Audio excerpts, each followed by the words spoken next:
Lieutenant Commander Elias Thorne, a deep-sea salvage specialist, was trapped 400 meters below the surface inside the collapsed pressure sphere of the Acheron submersible. The hull breach was contained, but the power core was compromised, leaving him in absolute, crushing darkness. The only sound, the high-frequency ping of the emergency beacon and the terrifyingly steady drip of water from a cracked viewport.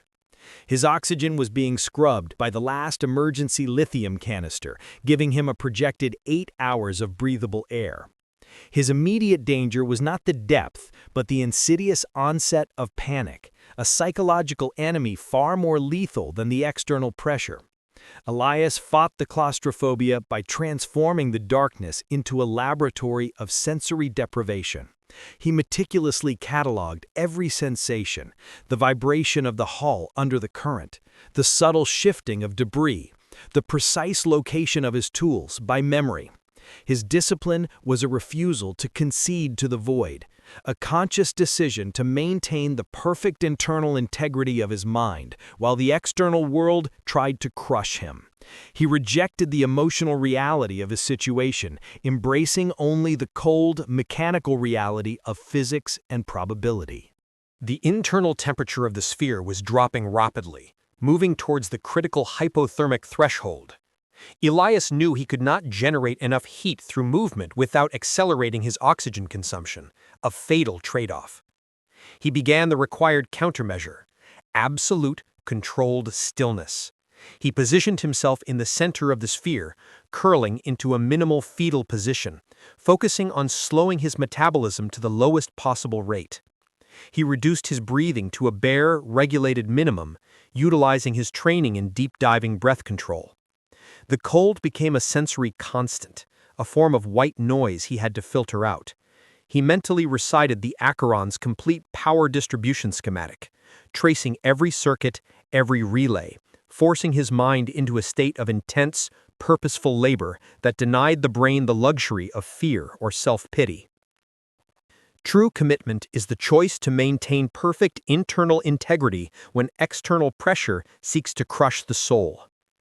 He was turning his body into a passive, efficient survival system, commanded entirely by an unyielding will. The first 4 hours were the hardest, the duration of false hope. Elias had to suppress the urge to exhaust his emergency power in frantic, premature attempts to signal or repair the core. Discipline dictated patience, the cold adherence to the mission timeline. Do not act until the projected extraction window opens. He knew his rescue team would be 2 hours away, at best, and any unnecessary action now would compromise his ability to survive the final, critical hours.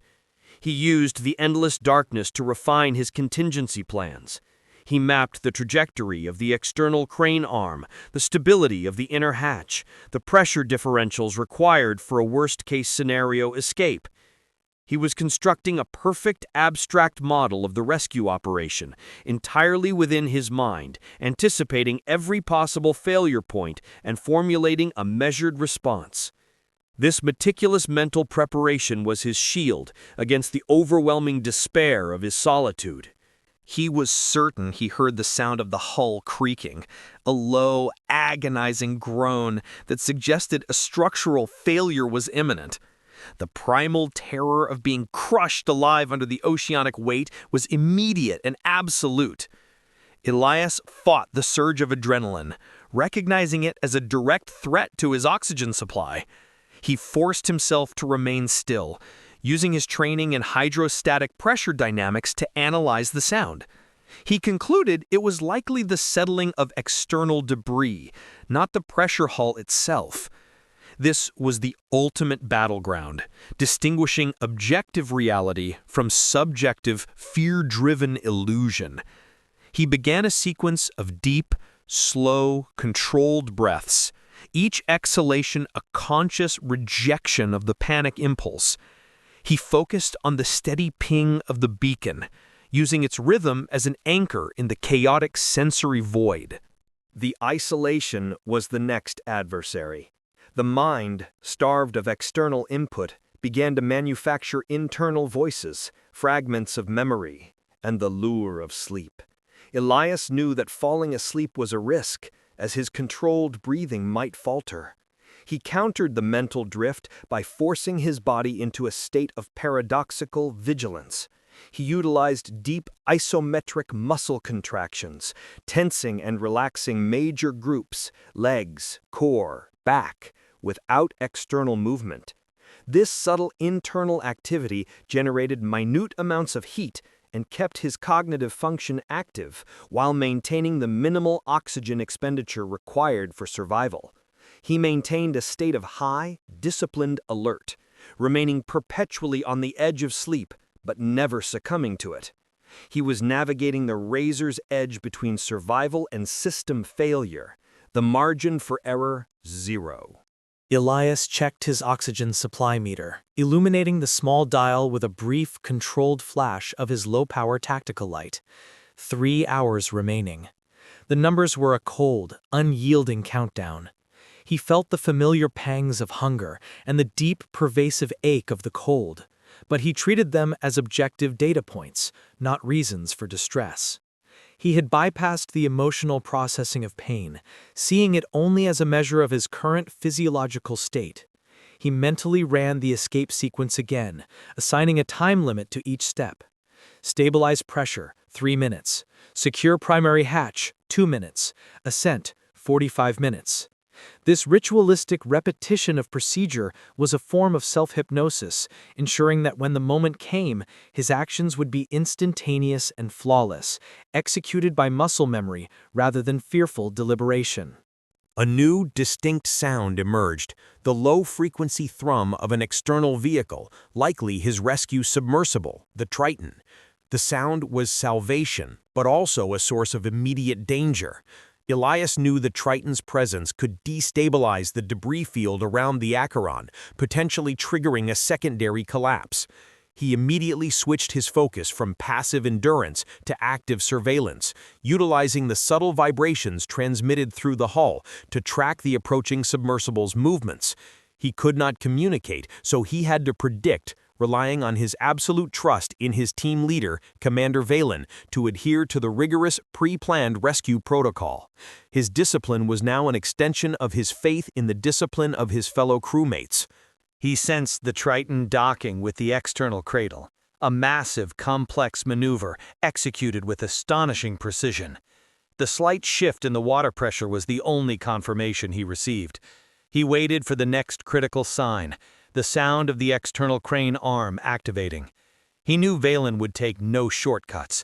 The rescue demanded meticulous, step-by-step adherence to protocol, prioritizing hull integrity over speed.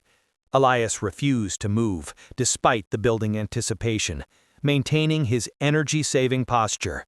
He was the passive endpoint of a complex, high-stakes system, and his role was to be the unmoving, stable variable. Honor is the choice to remain static when the possibility of rescue demands frantic movement. The agonizingly slow process of external stabilization began. Elias could hear the heavy clunk of magnetic grapples securing the collapsed sphere. He felt a minor tremor as the Acheron was gently nudged into place. This was his window to initiate the internal sequence. He allowed himself one deep, measured breath, then activated the internal pressure equalization system, a manual pump that would bring his sphere's pressure into synchronization with the Triton's transfer lock. The task was physically grueling, requiring immense, controlled exertion from his exhausted body, fighting the internal water resistance of the pump. He treated the pain as a measure of his progress, focusing on the rising needle of the pressure gauge. The equalization process took 15 minutes of continuous high-intensity labor. Elias was drenched in sweat, his body shaking violently from the combined effort and the cold. He finished the process, immediately moving back to his passive, controlled breathing posture, utilizing the remaining seconds of external stabilization time to recover his spent energy. He checked the oxygen gauge again, dangerously low, but still viable. The precision of his rationing had paid off, buying him the necessary buffer for the demanding manual labor. He was a machine whose efficiency was measured in saved seconds of air, a testimony to his methodical, ruthless self-control. He heard the hydraulic hiss of the external hatch opening, the final auditory confirmation of the link. He reached for the internal hatch release, his hand trembling, but his grip firm. He ran the final mental checklist. Mission data secured? Yes. Oxygen scrubber secured? Yes. Personal tool secured? Yes. He would not leave the wreckage without ensuring the integrity of his post-mission reporting. This was the completion of his contract, to deliver himself and the mission data safely. He cycled the internal lock, the heavy wheel turning with a familiar mechanical resistance. The compressed air rushed into the transfer chamber, the change in pressure a physical shockwave against his eardrums. He crawled through the narrow, waterlogged transfer lock into the small, brightly lit transfer sphere of the Triton. The sudden transition from absolute darkness to bright light was disorienting, and the warmth of the external sphere was a massive sensory overload. He fought the dizzying effects, forcing his vision to adjust, his mind to remain focused. He saw Commander Valen waiting, his face grim, but his eyes reflecting professional relief. There were no emotional greetings, no wasted words, only immediate, cold operational directives. Thorne, status report, immediate. The immediate focus on duty was the greatest welcome he could receive. Elias delivered his report with immediate, concise clarity, his voice rough but steady. He detailed the Acheron's hull integrity, the compromised power core, the status of the emergency beacon, and his own physical constraints. He reported objective data, stripping his own suffering from the narrative. He was no longer the patient. He was the primary source of intelligence.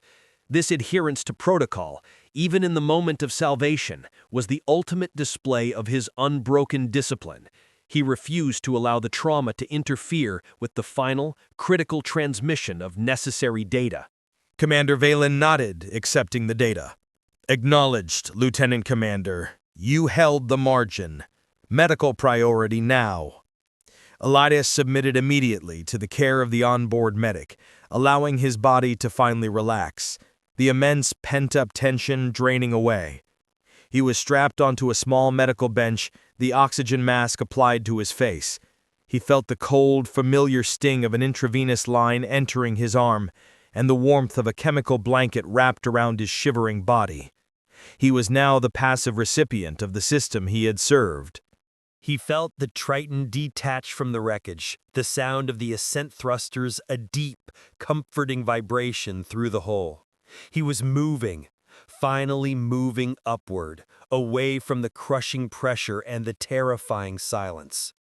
He closed his eyes, allowing himself the luxury of feeling the pain in his muscles, the burning in his eyes, the deep ache of the cold, but only as a measure of the victory. Endurance is the profound choice to remain an objective witness to your own suffering. He had witnessed his limits and pushed past them, not with a sudden burst of rage, but with 8 hours of measured, clinical control. As the Triton ascended through the water column, Elias focused on the depth gauge, watching the pressure readings drop. He knew the ascent was the last, critical stage, requiring continuous, controlled decompression. Any rapid change could result in debilitating or fatal injury. He trusted the system, trusting Valen's navigation and the engineers who built the vessel. His discipline was complete, transforming into a total, passive submission to the protocol, a final act of trust in the collective professional excellence of his team. He felt the sudden jolt of the Triton breaching the surface, the sound of the ocean waves, and the distant cry of gulls, a massive, overwhelming sensory experience after the silence of the deep. The air, rich and cool, filled his lungs. He was pulled from the transfer sphere and onto the deck of the recovery ship, the transition executed with the precise, practiced movements of the extraction team. He refused the offer of assistance, forcing his body to walk the few necessary meters to the medical bay, maintaining his professional bearing until the final moment of duty. In the sterile, white light of the ship's medical bay, He gave a final, detailed report to the commanding officer, his voice regaining its strength. He dictated the precise state of the wreckage, the potential environmental hazards, and the complete timeline of his survival protocol. His focus was entirely outward, on the data and the mission's next phase. He minimized his personal suffering, reducing the 8 hours of terror and cold to a single sentence. Internal integrity maintained under duress. His honor was self-contained, requiring no external validation. He was finally released from the medical review and allowed a brief moment on the open deck. The air was salt-laced and fresh, the sky immense and star-filled. He looked out at the vast, dark ocean that had almost claimed him. He knew the true victory was not the rescue, but the 8 hours of perfect internal control he had maintained in the absolute darkness. He had won the war against his own body's surrender and his mind's panic. The depth was a metaphor, the silence a profound testing ground for the geometry of his own will. He turned from the rail and walked toward his temporary quarters, his gait still stiff and pained, but his posture straight. He was a man who had faced the crushing void and returned intact, not through fighting, but through a profound, disciplined choice to remain perfectly still, perfectly aware, and perfectly effective. He had endured to the 0 point of his capacity, and the silence of the deep had only affirmed the unbreakable calculus of his commitment. He had faced the pressure of silence, and in that silence he had found the ultimate strength of his spirit.